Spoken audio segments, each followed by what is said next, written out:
lost, driving in a strange town with an address but no map. Sooner or later, it's a pedestrian who helps out. Straight round the corner and up the road on the other side of this one. But pedestrians naturally think in terms of walking. All too often, the driver meets a wall of signs forcing him to go in quite the wrong direction. So, ask again. I've heard of it, but I couldn't tell you how to get there.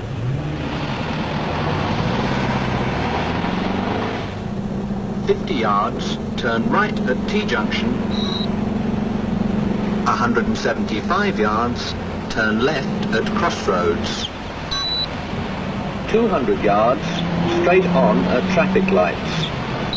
Now that's what I call a really good navigator, a clear, precise instruction, given in plenty of time for me to position myself in the road so that I can negotiate the hazard or the change of direction with the utmost convenience.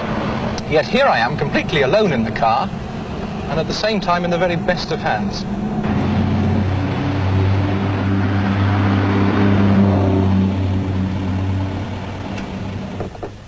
My navigator is this pre-recorded cassette of tape.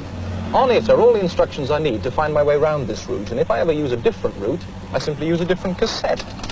Most of the time, the playing unit is switched off. It's only switched on to relay the instructions to me, and those times are dictated by this control unit, which is mounted underneath the dashboard. On the end of each instruction is recorded a bleep, and it's the precise length of this bleep which tells the control unit how far the car has to travel before the next instructions are due. The cassette player is connected to the control unit here.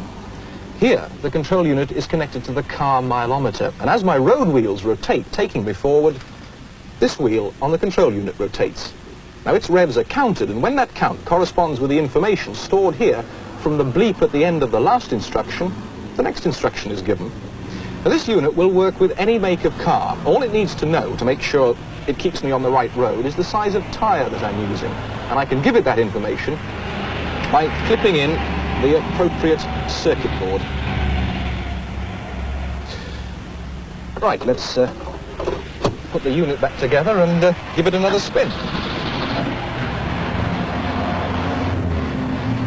200 yards, keep left at fork. The system effectively is a route map. It takes the driver from point A to point B. This prototype program has been set up over 20 miles in the Chatham area of Kent, covering roads through town and country. And the designers have tried it out using a number of different drivers, and they've discovered that despite differences in techniques, speed, tyre pressures and the like, their program over that 20 miles is accurate to within 30 yards. 250 yards, turn left at crossroads. Applications for a system like this that spring to mind: self-drive hire cars from London Airport to the big hotels in the city centre. Routes could be programmed for these in all the languages of the world. Bus drivers could be trained on new routes with the utmost convenience. The designers have even had some inquiries from a firm that specialises in chauffeur-driven hire cars taking American tourists around the stately home circuit. It seems that the demand for chauffeurs far outstrips the supply, and the last thing a wealthy American wants when he's spending hundreds of dollars on his car is for the driver to get lost. Turn right immediately before zebra crossing into Maidstone Road. There is one drawback in all this, though. If for some reason or another the road system has been altered, there are roadworks or some diversion in force which isn't programmed on the tape, well then this whole business just becomes one glorious guided mystery tour.